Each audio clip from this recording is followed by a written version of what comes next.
Kalau ngomong mujizat, saya tidak kekurangan cerita untuk cerita mujizat. Tetapi mujizat yang paling besar adalah bukan cuma Yesus mati buat kita, bukan cuma Yesus bangkit buat kita, tetapi kita bangkit bersama Yesus. Apa artinya, Pak? Yuk kita buka sama-sama Kolose 3. Kolose 3 ayat 1 sampai 4. Oh, sudah ada di layar, biar cepat saudara-saudara. Yang di rumah juga bisa sama-sama baca ya. Sudah ada di layar, kita baca bersama-sama. Ayat 1 mulai. 1, 2, ya. Karena itu, kalau kamu dibangkitkan bersama dengan Kristus, carilah perkara yang di atas, di mana Kristus ada, duduk di sebelah kanan Allah. 2, pikirkanlah perkara yang di atas, bukan yang di bumi. Sebab kamu telah mati dan hidupmu tersembunyi bersama dengan Kristus di dalam Allah. Apabila Kristus yang adalah hidup kita menyatakan diri kelak, kamu pun akan menyatakan diri bersama dengan Dia dalam kemuliaan. Yang percaya katakan amin. Tuhan Yesus bangkit, amin. Amin. Tuhan Yesus berkuasa atas maut, amin. Amin. Dan menurut ayat ini seharusnya kita juga dibangkitkan bersama Kristus. Siapa yang percaya bahwa kematian tidak akan menuntaskanmu, karena orang yang percaya sama Yesus akan dibangkitkan bersama Yesus. Jadi kematian tidak menakutkan kita. Implikasi dari pengorbanan Yesus di kayu salib banyak sekali. Mulai dari pengampunan dosa, mulai dari bicara mujizat, mulai dari penyediaan. Karena Dia Bapa yang baik, nggak mungkin kita dibiarkan Tuhan merebus batu. Kalau nggak ada nasi, minimal Indomie. Kalau masih kurang, ya 2 bungkus lah. Masih kurang juga ya tambah telur lah. Kurang juga iris cabai dikit biar enak. Kalau bicara mujizat, implikasi dari pengorbanan Yesus, oleh bilur-bilurnya kita telah sembuh. Saya punya segudang cerita untuk itu. Di tengah banyak rekan sejawat kita yang hampir tiap hari di grup ada saja yang meninggal. Di tengah kerabat, keluarga, teman yang meninggal dalam hitungan hari, bukan minggu. Terakhir ada seorang kerabat yang merawat suaminya kena COVID. Suaminya. Dalam 6 hari si istri yang baik ini meninggal karena COVID. Rontok paru-parunya.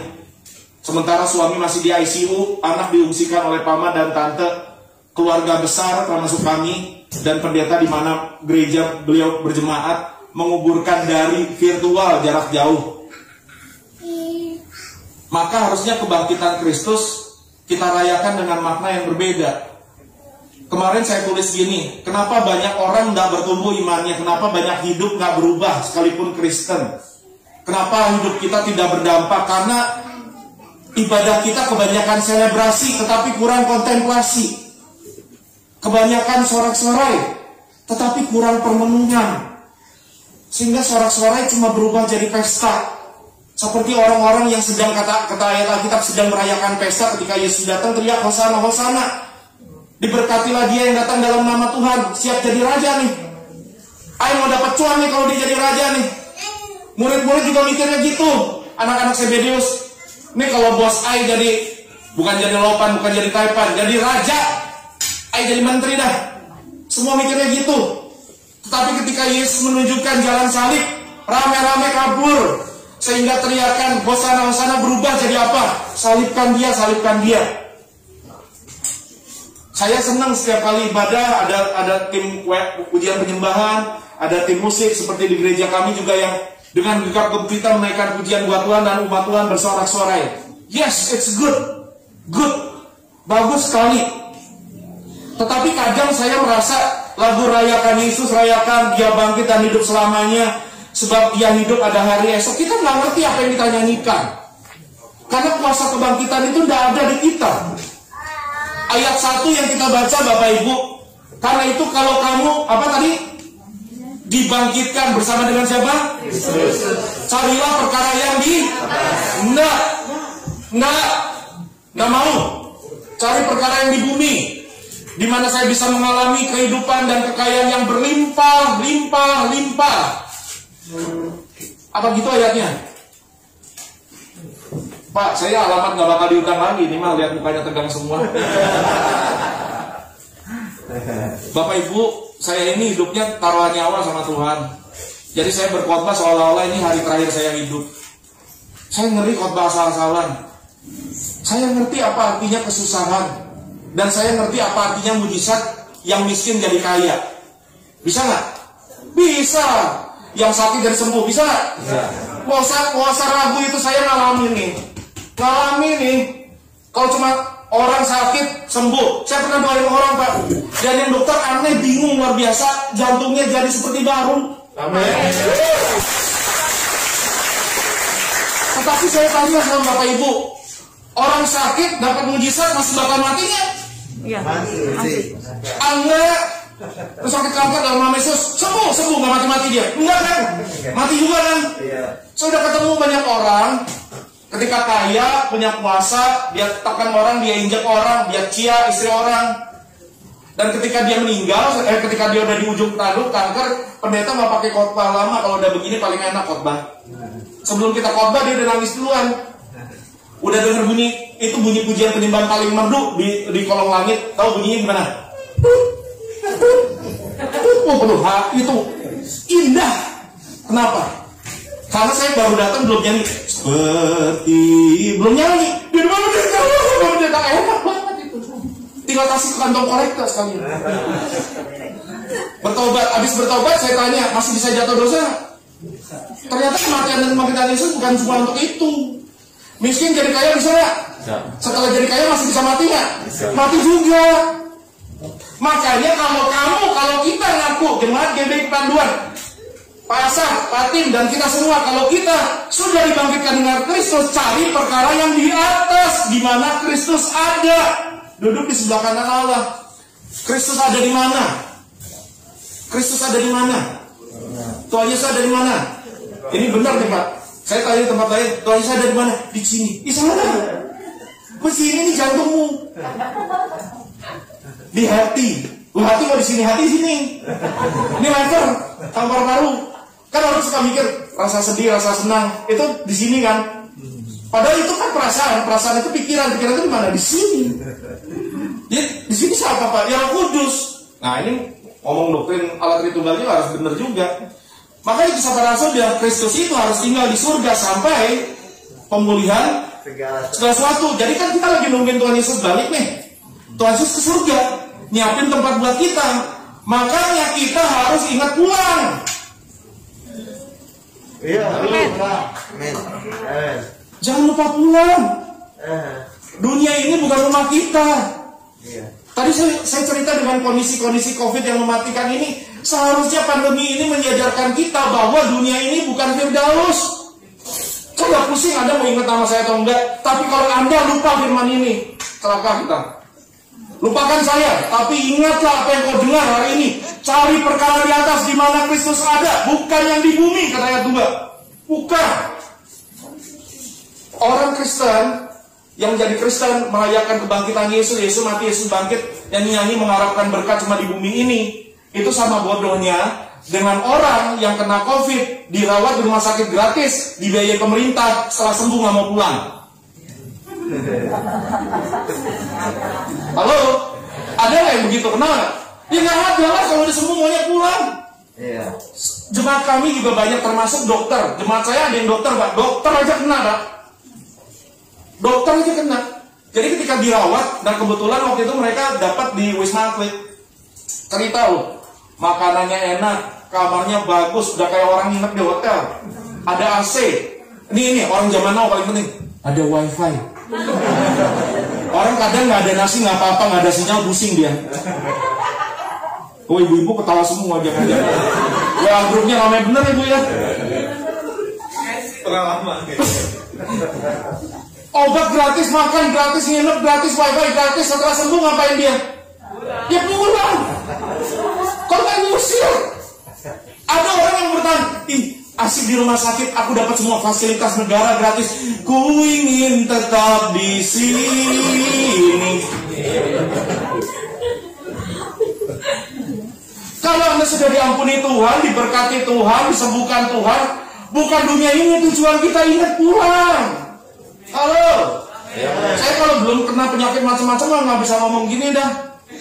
Mungkin saya kepengen khotbah supaya populer, jemaat suka, jemaat seneng, terus bisa nangis-nangis terharu, terus nanti koleknya banyak, terus nanya nomor rekening saya.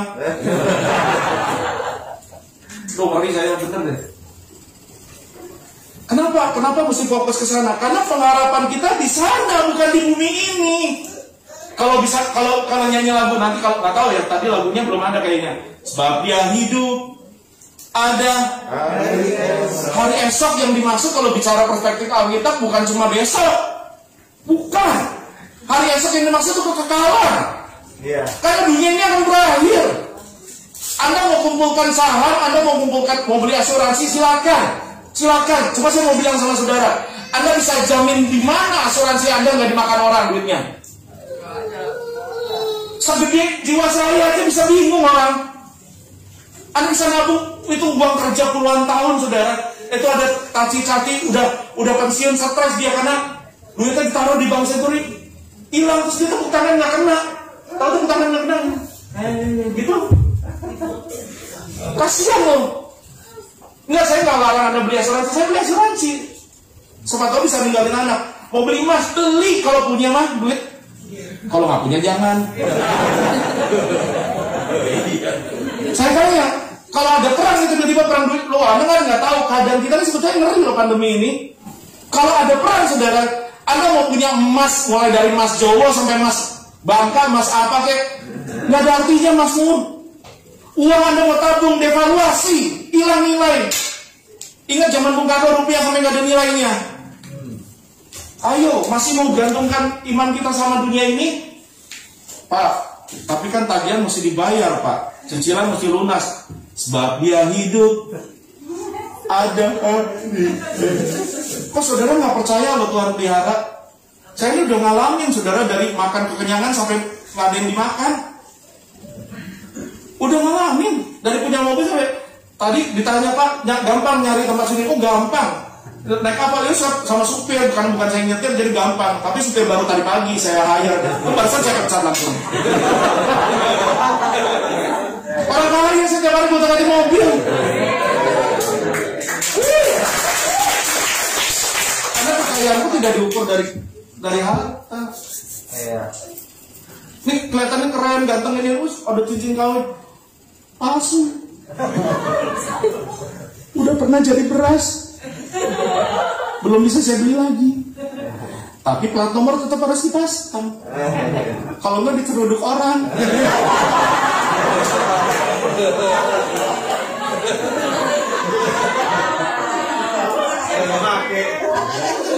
Lo bener ya?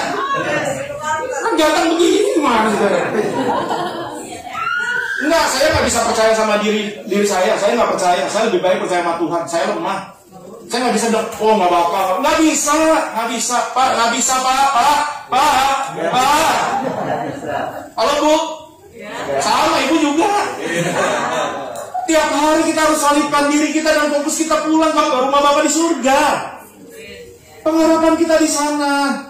Coba buka 1 Petrus 1. 1 Petrus 1 ayat 3 sampai 9. 1 Petrus 1.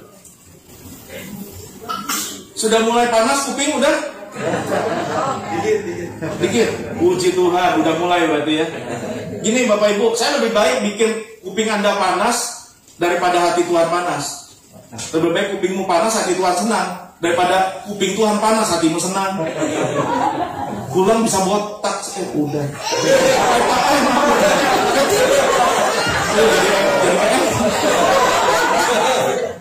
1, 2 ya. Terpujilah Allah dan Bapa Tuhan kita Yesus Kristus, yang karena rahmat-Nya yang besar telah melahirkan kita kembali oleh kebangkitan Yesus Kristus dari antara orang mati kepada apa?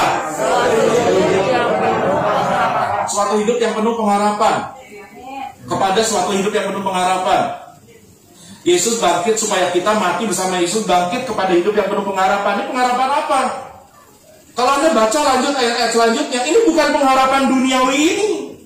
Seperti yang ditawarkan oleh banyak orang dan sayangnya banyak mimbar dan banyak agama. Miskin jadi kaya, sakit jadi sembuh. Yang belum punya jodoh jadi punya jodoh. Yang udah punya jodoh jadi apa? Syukur nggak kepancing loh Pak. Enak aja nambah. Indomie aja nambah. Bukan, coba baca ayat 4. Baca ayat 4. Ayat 4. Ya, 1, 2 ya. Untuk menerima suatu bagian yang tidak dapat binasa, yang tidak dapat cemar, yang tidak dapat layu, yang tersimpan di surga bagi kamu. Yang tidak dapat binasa, tidak dapat layu, yang tidak dapat cemar, di mana? Di surga. Itu harta kita. Kenapa banyak orang khotbah hartanya di sini, di bumi? Ini kalau nggak setuju sama ayat ini, cerobek aja keluar dari Alkitab. Nah, Alkitab ini yang dijanjikan oleh Kristus itu sesuatu yang tidak cemar, tidak dapat binasa, tidak dapat layu, ada di surga. Berarti ini bukan perkara duniawi dong. Kalau cuma jadi miskin kaya, mah Anda ke Gunung Kawi, jangan ikut Yesus. Benar nggak? Orang mau dapat jodoh, pelet nggak bisa. Mau jadi kaya, babi ngepet nggak bisa. Kan itu yang ditawarkan Lucifer sama Yesus. Anda ingat percobaan padang gurun nggak? Yesus jadi Adam kedua, teladan manusia. Yang pertama gagal, si opa Adam. Yesus jadi teladan yang benar, yang harusnya kita tiru. Makanya orang yang ikut Kristus menyebut dirinya Kristen. Kenapa? Karena kita belajar dari Sifu Kristus. Ini padepokan kungfu ini, gereja ini. Iya, ini kungfunya kungfu Yesus. Dia Sifu kita, dia suhu kita. Seperti bagaimana gurunya, demikian muridnya. Yesus dicobai. Percobaan pertama apa? Ubah batu jadi roti. Yang kedua, bicara perlindungan. Memperkosa kuasa perlindungan Allah. Jangan coba jadi orang Kristen yang nabrak-nabrak dosa, nabrak-nabrak bahaya. Ini kayak gini, saya pakai gini supaya apa? Ini ngerti, saya nggak mau sembrono dengan perlindungan Tuhan. Jangan wabah COVID, sebab dia hidup buka masker, dia mati kan dari besok. Ada pengampunan Yesus, darahmu Yesus bikin dosa terus, zina terus, selingkuh terus, cabul terus, egois terus, gosip terus. Langsung susah amin yang begini mah. Nggak apa-apa. Kalau anda nggak amin karena lagi mikir, itu lebih bagus daripada anda amin nggak mikir. Dan yang saya lebih ngeri, anda nggak mikir, anda nggak amin, anda ngapain gitu? Inilah tujuan pengharapan kita, surga yang mulia. Masa pandemi ini nggak menyadarkan kita bahwa, mau negara adik kuasa, mau negara Eplekenyes, nggak ada yang bisa selesaikan barang ini kan? Eplekenyes? Ya apa ya Eplekenyes? Itu kalau temen saya orang Jawa ngomongnya gitu, udah di bawahnya rendah, kere, Eplekenyes itu di bawahnya tuh. Itu sama kayak kalau sakit kepala, pusing, sakit kepala, bohwat, ada bohwat di atasnya. Ketawa ya nggak apa-apa, tapi bertobat ya. Saya sengaja bikin ketawa supaya saya nggak takut biar wajah anda yang stres. Saya takut dirajam habis dibakti. Tapi nggak apa-apa. Kebenaran masuk dengan jenaka, tetapi hati berubah. Amin.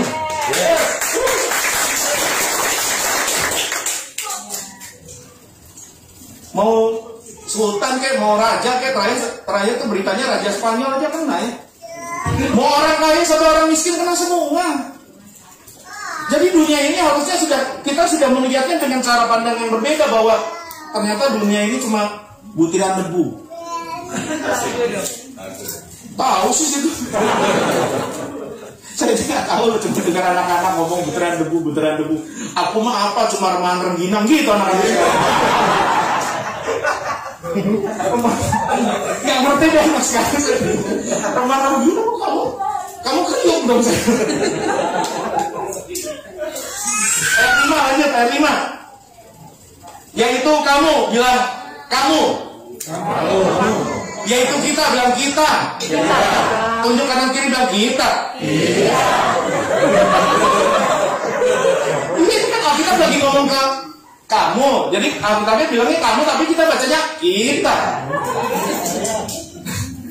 Saya benar, yaitu kamu yang dipelihara dalam kekuatan Allah, apa? Karena imanmu sementara kamu ke Keselamatan yang telah tersedia untuk dinyatakan pada. Katakan sama-sama menantikan. Katakan menantikan. Katakan nanti. Nanti. Yang bilang undangannya sekarang itu siapa? Kenapa banyak orang, banyak pengkhotbah mengubah undangan yang Yesus berikan jadi undangan sekarang, Firdaus sekarang, surga now, your best life now, kata buku itu. Laku bukunya lah. Makanya Pak, nggak nulis buku Pak, nggak bakal ada yang beli buku saya bilang. Stres semua orang. Karena saya udah mikirnya begini nih. Saya nggak pusing, saya nggak punya apa-apa. Betul nggak pusing. Asal anak istri saya Tuhan pelihara, saya selalu bilang gitu. Nanti jangan ubah venue undangannya nanti. Karena sudah itu nanti, bukan sekarang. Ayat 6. Bergembiralah akan hal ini sekalipun sekarang ini seketika kamu harus apa? Berduka-cita. Nggak mau. Harus apa?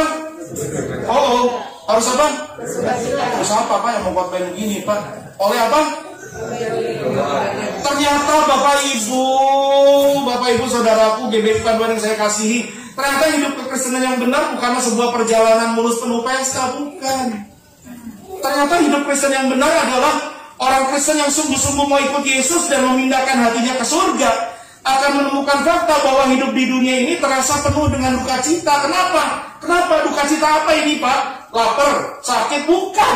Duka cita bahwa gaya hidup dunia dan semua tawaran dunia ini benar-benar mengganggu kekudusan kita. Dan orang Kristen yang serius memperkarakan salib, mau pikul salib sangkal diri setiap hari, dan itu nggak enak. Jadi duka cita orang Kristen bukan dari jomblo terus, dari miskin terus, dari sakit terus, bukan cuma itu. Sekalipun itu pasti mendatangkan duka, saya ngerti rasanya. Tetapi duka cita kita adalah ketika semua orang hidupnya serong, kita lurus. Ketika semua orang selingkuh, kita lurus. Ketika semua orang ciat temennya, kita malah berkorban buat teman kita. Enak apa enak? Gak enak. Tetapi itu mendatangkan kemuliaan yang besar. Menyangkal diri pikul salib. Kalau tidak percaya, tanya murid-murid Yesus, murid-murid dan jemaat mula-mula. Mereka kehilangan segalanya Pak. Petrus itu punya usaha di Danau Genesaret, usaha nelayan, bisnis ikan. Hari ini itu cuan gede. Itu cuan, tapi Petrus tinggalkan semua. Gak punya apa-apa. Paulus itu kurang gagah apa? Dia kemana-mana dikawal, dia bisa bawa tentara untuk bantai orang Kristen loh. Paulus itu bukan orang sembarangan. Dia murid Gamaliel, dia orang Farisi yang punya kuasa ketemu imam besar dan dapat super semar dari imam besar. Ini bukan sembarang orang. Tetapi ketika dia ketemu Yesus, dia habis segalanya. Dia bilang semuanya itu cuma sampah. Lebih baik aku dapat Kristus daripada semua itu. Merinding saya ngomong gini. Karena kalau Anda bisa ngangguk amin. Pak, tugas kita sebagai gembala sukses Pak. Kalau kita bisa pindahkan hati jemaat, tidak tertambat ke dunia ini tapi ke surga. Dan selama sementara di dunia dapat berkat dan jadi berkat. Kalau Anda diberkati tujuannya kan itu, untuk bangun rumah di surga. Keselamatan sudah tersedia. Terus setelah itu ngapain? Berdampak. Ayat 7 perhatikan. Lantas tujuannya apa semua duka cita itu diizinkan Allah di bumi yang kita tinggali ini? Ayo sama-sama, 1, 2, ya. Maksud semuanya itu ialah untuk membuktikan kemurnian imanmu.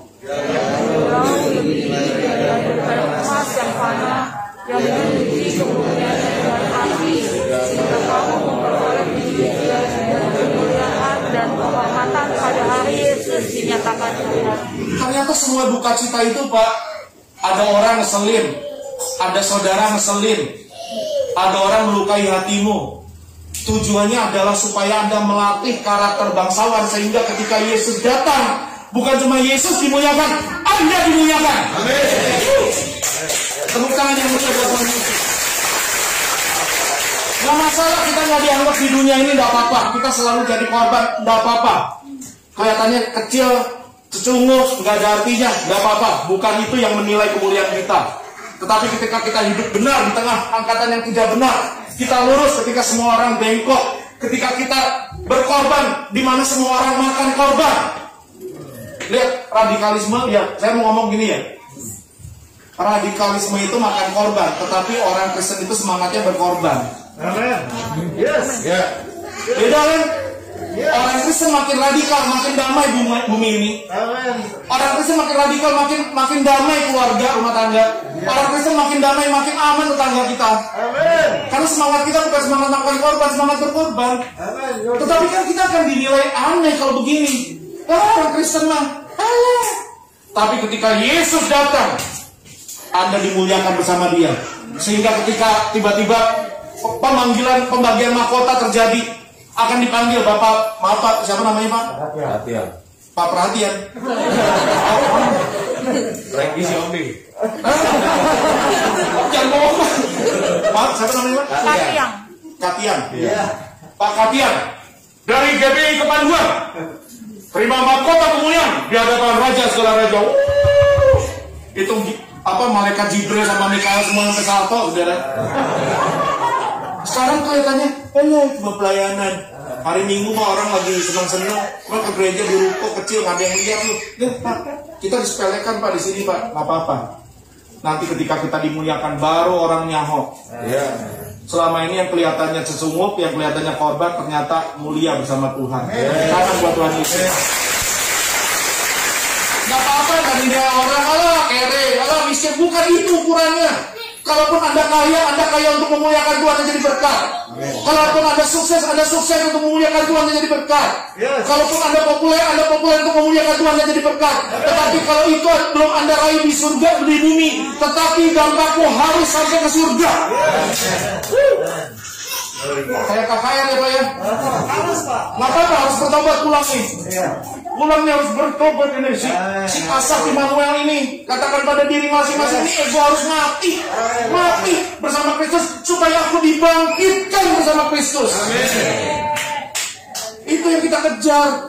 Makanya kalau Anda serius memperkarakan ini, Anda akan mengalami ujian sampai murni. Anda timbul di hadapan Yesus jadi emas murni, bukan jadi batu akik. Semua orang sedang sibuk cari tampilan. Ketika zaman medsos sekarang, yang paling orang tak cari adalah penampilan. Sampai HP-HP yang murah pun sekarang udah bisa tuh ibu-ibu dari gradasan jadi mulus. Mulus luar biasa tuh HP bikin. Sampai jerawat aja nempel di sini, kepleset jerawat.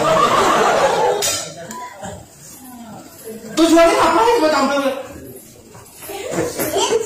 Supaya apa coba? Supaya ada yang nempel. Burung gereja kali nempel.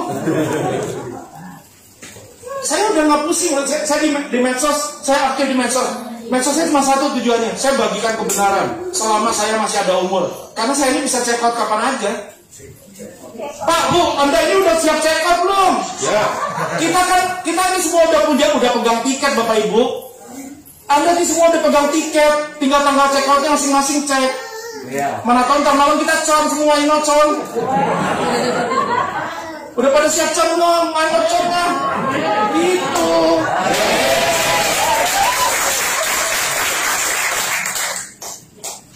Wah, saya punya harapan besar loh.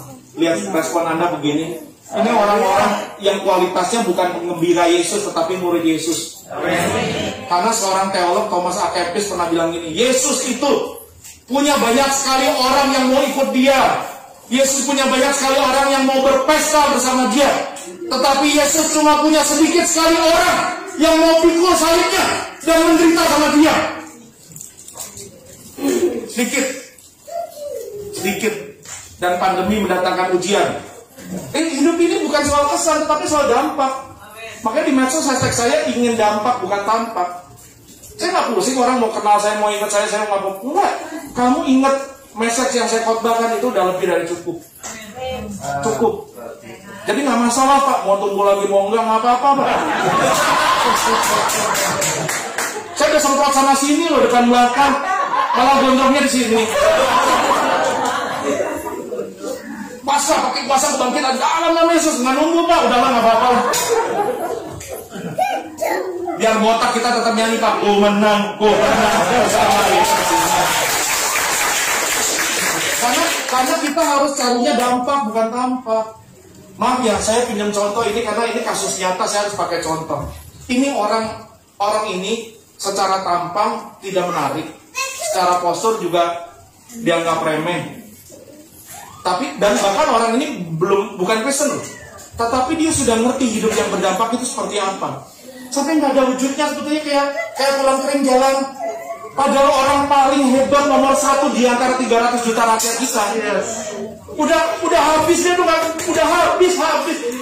Hanya orang yang berdampak yang sudah selesai dengan dirinya. Nah, orang udah selesai nih, udah nggak pusing Armani kek, Armano kek, apa kek. Cuma pakai kemeja aja putih gulung jalan tadi. Masuk sawah, jadi dampak, mikirin bukan memperkaya diri, gimana supaya semua rakyat kok bisa dapat antivirus gratis. Orang Kristen kok nggak mikir begitu.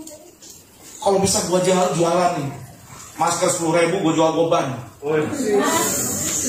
Nggak di sini, di sana. Ada. Masker bekas pasang lagi bersih jualan. Nggak di sini, di sana. Halo, ini hidup yang berdampak loh. Coba, ini kan kita nggak pernah lihat yang begini di Republik. Nggak pernah lihat kan. Kenapa orang Kristen nggak begitu? Hidup ini harus berdampak. Kenapa? Karena harta kita di surga, dunia ini sementara. Sementara kita di dunia ini, hidup harus memuliakan Tuhan.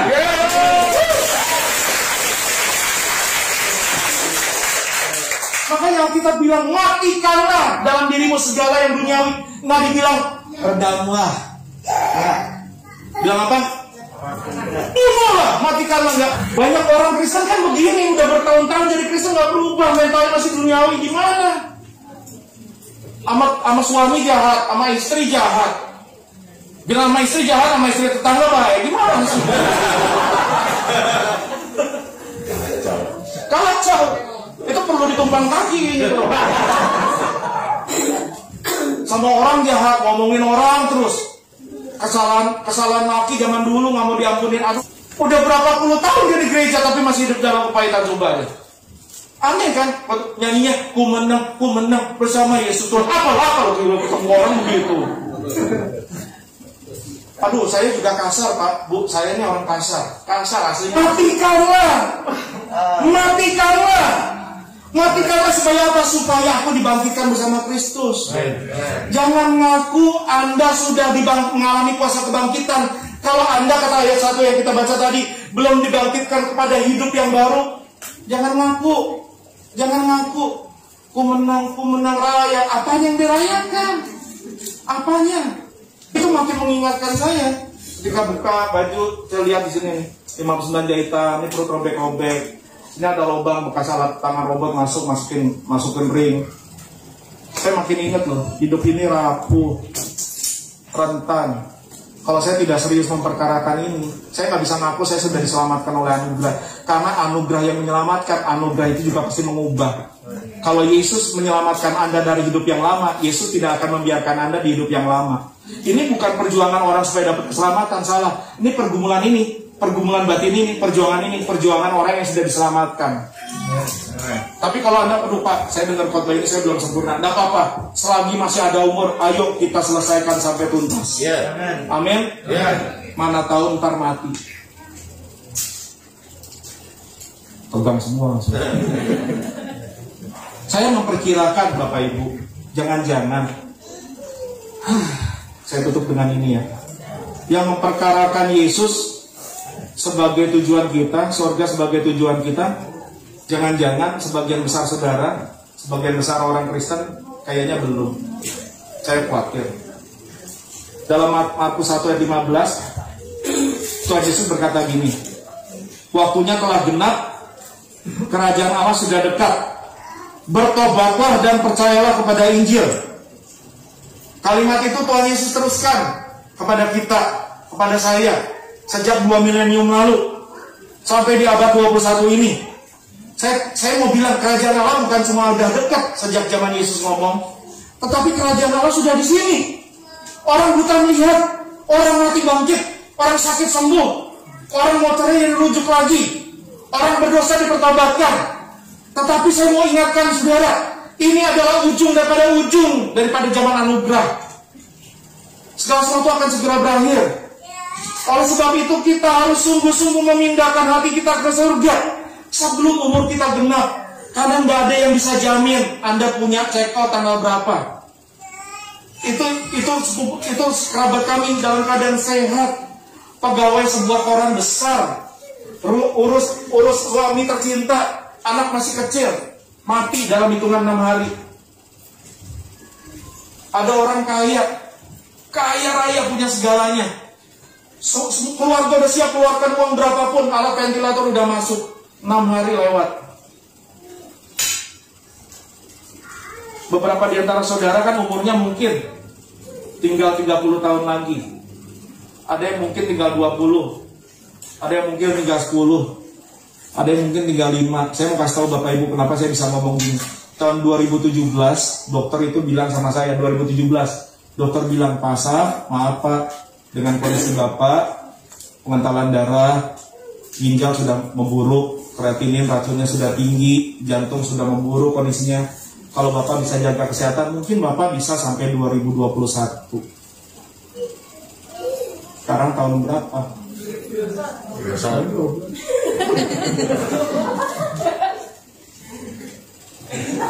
Kalau Ngai masih hidup, saya cuma mau titip pesan ini.